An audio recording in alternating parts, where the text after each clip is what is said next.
दोस्तों, डॉक्टर नदीम मियाँ के अलीगढ़ क्लिनिक में आपका स्वागत है।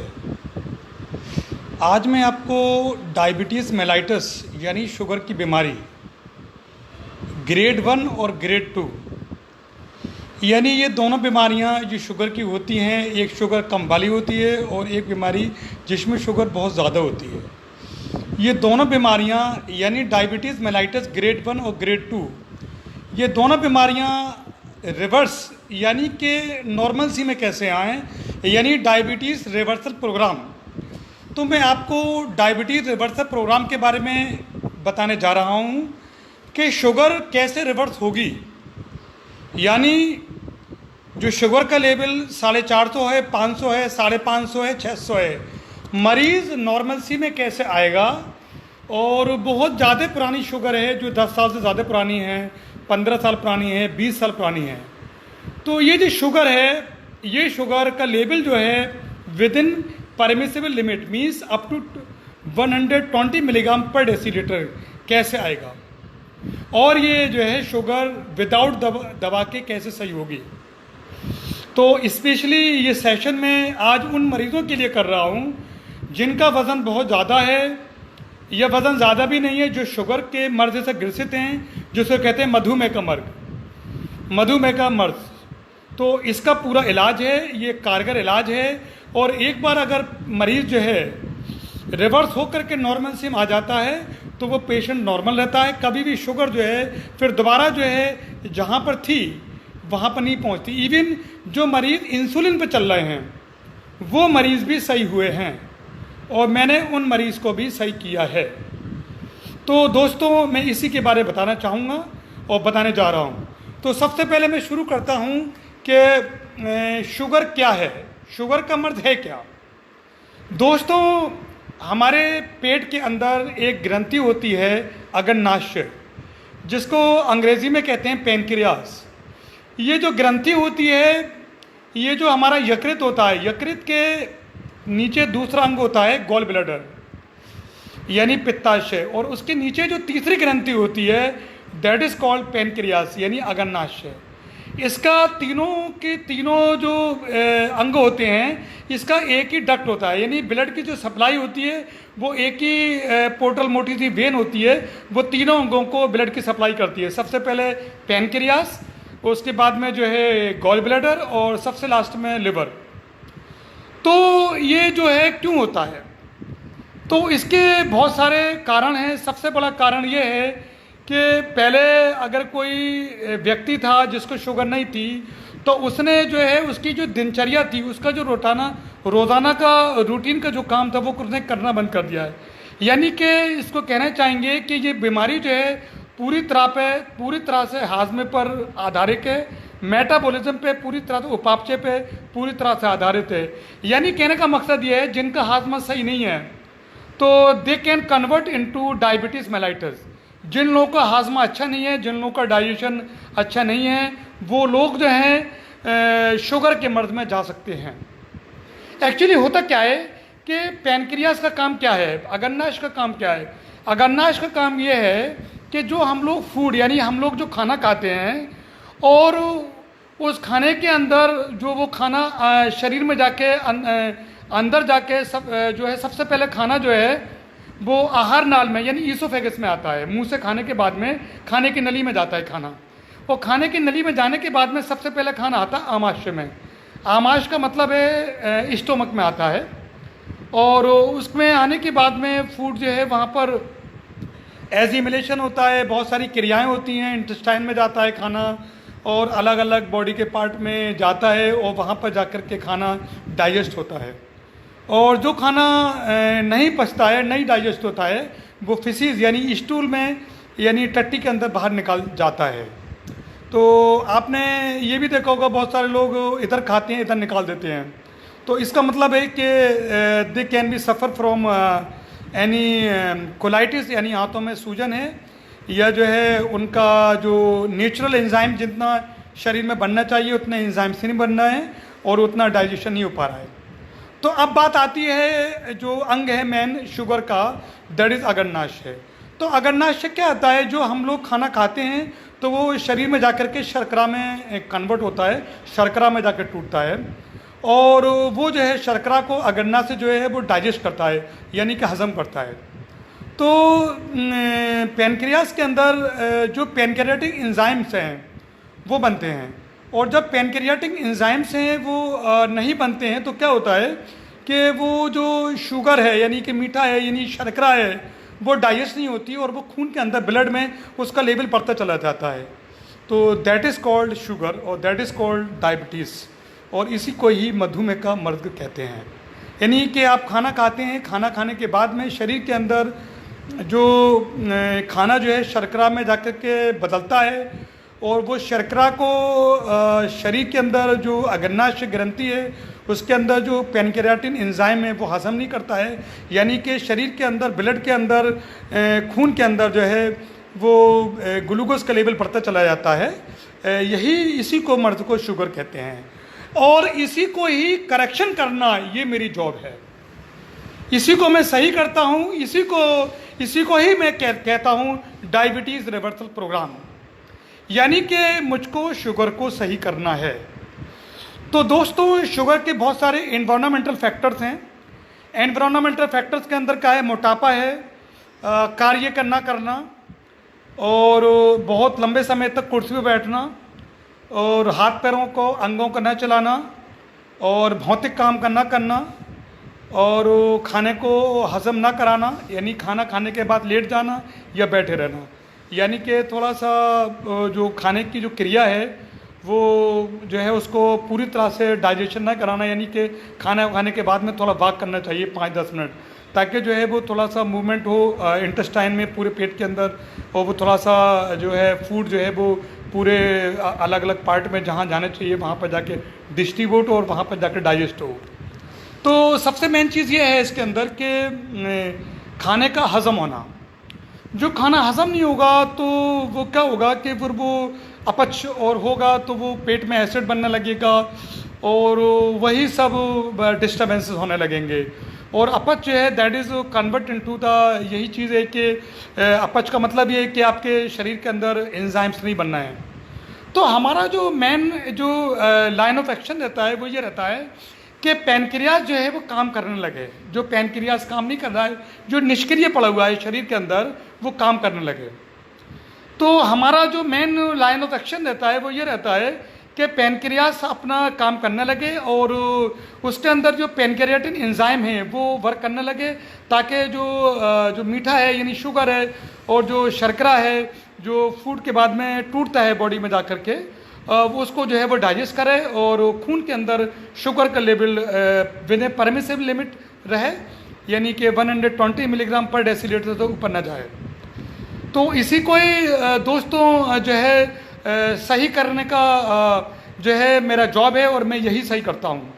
तो सबसे पहले है कि आपको जो है अपना जो है ये देखना है कि मेरा जितना वेट है, जितना मेरा वज़न है, तो मेरा जो हाइट है उसके अकॉर्डिंग मेडिकली वेट चाहिए।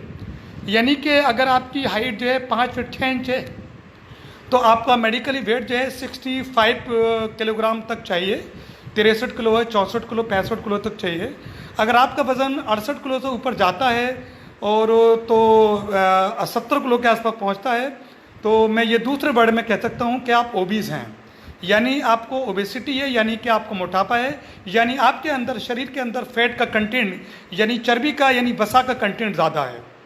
तो सबसे पहले अगर आपके अंदर वज़न ज़्यादा है तो आपका अपना वज़न करेक्शन करना है, यानी कि आपको अपना वेट जो है विद इन परमिसिबल लिमिट, यानी जितना हाइट के अकॉर्डिंग वेट चाहिए उतना वज़न पूरा करना है। Point number 1। पॉइंट नंबर 2 के अगर आपका वज़न ज़्यादा है तो आपको जो है इमीडिएटली जो है फैट को एकदम ख़त्म त्याग देना है, यानी जो भी आप खाना खाएंगे उसके अंदर घी, तेल और दूध और जो भी पदार्थ हैं जिसमें बसा और घी जाने के चांसेस हैं वो न जाएं, वो वाले पदार्थ लेना। यानी कि आपको सैलड से यानी सलाद खाना है और कच्ची सब्जियां खाना है, और आपको जो है अगर आपको खाना भी खाना है तो वो बॉयल वेजिटेबल्स यानी कि उबली हुई सब्जियां खाना है, यानी कि उसके अंदर घी तेल नहीं होना चाहिए। यानी अगर आपके अंदर घर में खाना पक रहा है तो आपको खाना जो है, आपको डायबिटीज़ है तो आपका खाना जो है वो मतलब आप फैटी हैं, ओबेसिटी मोटापा है आपको, तो आपका खाना जो है विदाउट फैट, विदाउट घी तेल के पहले निकाला जाएगा। और आप जितना भी खाना एक प्लेट खाते हैं, एक बाउल खाते हैं, उतना निकाल दिया जाएगा। और जो घर के मेंबर है जो नॉर्मल हैं वो फ्राई करके घी तेल को खाएंगे, यानी आप बिना घी तेल का खाना खाएंगे। तो पॉइंट नंबर 2। पॉइंट नंबर 3 ये है कि आपको फ्रूट्स वगैरह लेना है, वो वाले फ्रूट्स लेना है, आपको फल लेना है जिसके अंदर जो है शुगर्स की तादाद कम हो, यानी वो मीठे फल ज़्यादा ना हो। जैसे कि आपके लिए गुआवा यानी अमरूद खाना है, और थोड़ा बहुत लेमन लेना है, और आपको संतरे लेना है, और आधा सेब भी ले सकते हैं। और आयरन का कंटेंट बहुत ज़्यादा होता है, जो है ले सकते हैं ऐसे पदार्थ जो है, जैसे कि आजकल लोग जो हैं बहुत सारे आयरन के कंटेंट में वैसे जैसे कि आपका बहुत सारे फ्रूट्स ऐसे आ रहे हैं जिसमें आयरन का कंटेंट ज़्यादा है, वो यूज़ कर रहे हैं। कीवी का फल भी लोग खा रहे हैं, तो that is also having a high iron content, वो लेना है। और आपको जो है 10 बजे के टाइम पे एक प्लेट भर के खाना खाना है। जो डायबिटीज़ के मरीज़ हैं उनको 10 बजे 600 ग्राम सलाद खानी है, और 5 बजे 600 ग्राम सलाद खानी है। और दोपहर को उनको बिना घी वाली रोटी, एक रोटी खानी है, और जो हरी सब्ज़ी खानी है उसके अंदर घी और तेल नहीं होगा। और शाम को उनको दाल खानी है बिना घी तेल की। और सुबह को जब उठेंगे तो वो जो है छोले खाएंगे बिना घी तेल वाला, यानी कि ओला हुए आपके पास चने होंगे, उसमें सिर्फ आपको टेस्ट के लिए एक चाट मसाला पड़ा होगा, या लोबिया की चाट होगी या मटर की चाट होगी, उसमें घी और तेल नहीं होगा। तो एक बाउल भर के सबसे पहले आप सुबह को ये लेंगे, फिर 10 बजे 600 ग्राम सलाद लेंगे, फिर 5 बजे 600 ग्राम सलाद लेंगे। दोपहर में एक रोटी से आप थोड़ा सा हरी सब्ज़ी खाएंगे, और रात के 8 या 9 बजे आप जो है दाल खाएंगे, उसके अंदर घी तेल नहीं होगा, और 1 या 2 फलकियाँ खाएंगे। और अगर आप राइस भी लेना चाहते हैं तो थोड़ा सा 1/3 प्लेट राइस भी ले सकते हैं। और जो लोग जो हैं डायबिटिक हैं और वो नॉन वेजिटेबल हैं, मीट खाना चाहते हैं, तो मीट के अंदर जो रेड मीट होता है, बफेलो मीट होता है, जो भैंस का मीट होता है, उसके अंदर हीमोग्लोबिन का लेवल बहुत ज़्यादा होता है, वो जो है खा सकते हैं। और प्रोटीन्स के लिए एक अंडा भी उबाल करके खा सकते हैं। और दालें मैंने बताई थी आपको। राजमा जो है वो बहुत हाई प्रोटीन कंटेंट होता है, वो ले सकते हैं, उसको राइस के अंदर डाल करके भी आधा प्लेट खा सकते हैं। तो ये डाइट जो मैं बता रहा हूँ, ये डाइट है डायबिटीज़ के मरीज़ के लिए, और जो ओबीज़ मरीज़ हैं उनके लिए है। तो आपको इस डाइट पे चलना है दोस्तों। और आपको जो है अपना ब्लड ग्लूकोज सबसे पहले सुबह को उठ के अपना शुगर चेक करना है। अगर आपका ब्लड ग्लूकोज का लेवल बहुत ज़्यादा है तो आपको, अगर आपका ब्लड ग्लूकोज का लेवल 500 से ज़्यादा है, then you should take 1 tablet initially of metformin 1000 milligram. 1 gram की एक गोली आप जो है सुबह को बासी मुँह मेटफॉर्मिन की खा लेंगे। और फिर आप रात को खाना खाने के बाद में जब आप सोने जाएंगे 10 बजे, तब आप जो है फिर अपना ब्लड ग्लूकोज को चेक करेंगे। अगर आपका ब्लड ग्लूकोज का लेवल 250 है तो आप सोते वक्त एक गोली मेटफॉर्मिन की 500 mg की फिर खाएंगे, फिर सो जाएंगे आप। फिर सुबह को उठेंगे, फिर आपको अपना ब्लड ग्लूकोज चेक करना है। फिर आप देखेंगे कि मेरा ब्लड ग्लूकोज 180 है। अगर आपका 180 ब्लड ग्लूकोज है तो आपको सुबह बासी मुँह मेटफॉर्मिन की 500 mg की एक गोली खानी है। खाने के बाद में फिर मैंने जो डाइट का शेड्यूल बताया है, वही शेड्यूल को आप फॉलो करेंगे, टोटल शेड्यूल पूरे दिन तक, रात के 8 बजे तक। और जो है फिर आप रात को जब सोने के वक्त में जाएंगे, फिर आप अपना ब्लड ग्लूकोज चेक करेंगे। अगर आपका ग्लूकोज का लेवल 130 है तो आप कोई भी दवा नहीं खाएंगे, और आप आधी गोली मेटफॉर्मिन की खा के सो जाएंगे। और ये उनके लिए मैं बता रहा हूँ, मेटफॉर्मिन जो मरीज़ डायबिटीज़ के बहुत ज़्यादा पुराने हैं, जिनकी शुगर 5 साल से ज़्यादा है, तो और जिनकी शुगर जो है 420 से ज़्यादा है, that is called diabetes mellitus grade 2। और जिनकी शुगर 220 से ज़्यादा है, that is called diabetes mellitus grade 1। और जो फ्रेश केसेस हैं, ये तो बहुत आसान है क्योर करना, बस इनको अपना डाइट को मॉडिफिकेशन करना है, अल्ट्रेशन करना है। और बाकी मेरे क्लिनिक पर, अलीगढ़ क्लिनिक पे आना है। मैं आपका डायबिटीज़ की प्रोफाइल का पूरा टेस्ट करवाऊँगा। वो मेरे यहाँ पर जो है आपका टेस्ट जो है गुरुग्राम से होके आएगा। मैं सारी जांचें जो हूँ गुड़गांव से कराता हूँ। मेरा क्लिनिक जो है टाउन सहसवान में, उत्तर प्रदेश के अंदर टाउन सहसवान है, जिसका पिन कोड है 243638। ये दिल्ली से 200 किलोमीटर दूर है और ये बदायूं ज़िले में लगता है। और ये दिल्ली रोड पे मेरा क्लिनिक, अलीगढ़ क्लिनिक अवेलेबल है। और गूगल मैप्स में मेरा गूगल क्लिनिक की लोकेशन और फ़ोन नंबर आता है। और आप डायबिटीज़ के रिवर्सल प्रोग्राम के लिए मेरा टेली कंसल्टेशन ले सकते हैं। मेरा टेली कंसल्टेशन का नंबर है 8647807786। तो दोस्तों, मेरे अलीगढ़ क्लिनिक पे फिज़िकली भौतिक तौर पे आ सकते हैं और मुझसे जो है डायबिटीज़ की एडवाइस ले सकते हैं। मैं आपके लिए जो है पूरा का पूरा जो है ऐसा शेड्यूल बनाऊंगा आपकी डाइट का, और आपको पूरा प्रॉपर मॉनिटरिंग करूंगा कि 1 महीने के अंदर ही आपको लगेगा कि मेरा शरीर में से शुगर चला गया और आप बहुत ही एनर्जेटिक और बहुत ही हेल्दी और बहुत ही अच्छा महसूस करेंगे। आप सब काम करने लगेंगे और आपका हो सकता है कि जो मरीज़ इंसुलिन पर चल रहे हैं उनको इंसुलिन पे भी ना लेना पड़े और उनका शरीर का पूरा दिनचर्या सही हो जाए और उनका पूरा शरीर का जो क्रिया विज्ञान है वो सही हो जाए और पूरा शरीर के ऑर्गन काम करने लगें और वो सही हो जाएं। तो दोस्तों, आप मेरे कंसल्टेशन के लिए मेरे क्लिनिक पे आ सकते हैं। तो ये डायबिटीज़ रिवर्सल का प्रोग्राम था जो मैंने आपको बताया। तो इसके अंदर मेनली आपका डाइट का बहुत इम्पॉर्टेंट रोल है। आपको पूरा परहेज़ करना है। जो कृत्रिम मीठी चीज़ें हैं, मिठाइयाँ हैं, वो नहीं खानी हैं। जैसे बाज़ार के अंदर बर्फ़ी है वो नहीं खानी है, और भी जो मीठे पदार्थ हैं वो नहीं खाना है।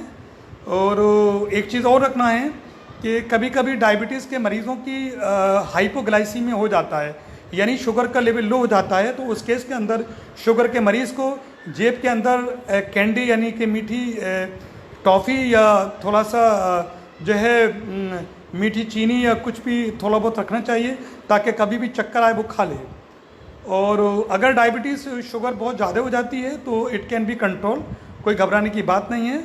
सारे ऑर्गन्स काम करने लगेंगे और शुगर कंट्रोल हो जाएगी। और एक बार अगर शुगर कंट्रोल हो गई तो दोस्तों दोबारा शुगर नहीं होगी। मैंने अपनी लाइफ के अंदर बहुत सारे मरीज़ों को सही किया है शुगर के, और जिनकी शुगर 600 प्लस थी, जो कि मशीन में रीडिंग में नहीं आती थी, वो भी मैंने मरीज़ सही किए हैं। तो दोस्तों, मरीज़ वही शुगर में सही होगा जो है ज़िंदगी में मेहनत करेगा और जिसको सही करने की ललक होगी और जिसको सही होने की जो है इच्छा विरस्ती होगी, वही मरीज़ शुगर का सही होगा। और जो मरीज़ को शौक़ है दवा खाने का तो खाते रहो, शुगर सही होने वाली नहीं है। ये मर्द जो है ज़िंदगी के साथ जाता है। तो दोस्तों, मेरी एक एडवाइस और सलाह ले सकते हैं। जिनको डायबिटीज़ अपनी सही करानी है आ सकते हैं और मेरे क्लिनिक पे भौतिक तौर पे आ सकते हैं और मेरी कंसल्टेशन ले सकते हैं। मैं वायदा दिलाता हूँ कि आपकी शुगर अगर 600 से भी ज़्यादा है तो आपकी शुगर नॉर्मल सी में आ जाएगी और आपका इंसुलिन से भी छुटकारा हो जाएगा और आपकी दवा भी बंद हो जाएगी। बस आपको मेहनत करनी है और बस प्रॉपर फॉलो करना है, प्रॉपर मॉनिटरिंग करनी है, जो मैं पैरामीटर्स बताऊँ उसको करना है। तो दोस्तों, आपका बहुत बहुत धन्यवाद। आपने अपना कीमती समय दिया। आपका दिन शुभ हो, आपकी शुगर का मर्द सही हो जाए, मेरी ऊपर वाले से यही प्रार्थना है। तो आपके लिए बहुत बहुत शुक्रिया। Have a good day. धन्यवाद। बाय।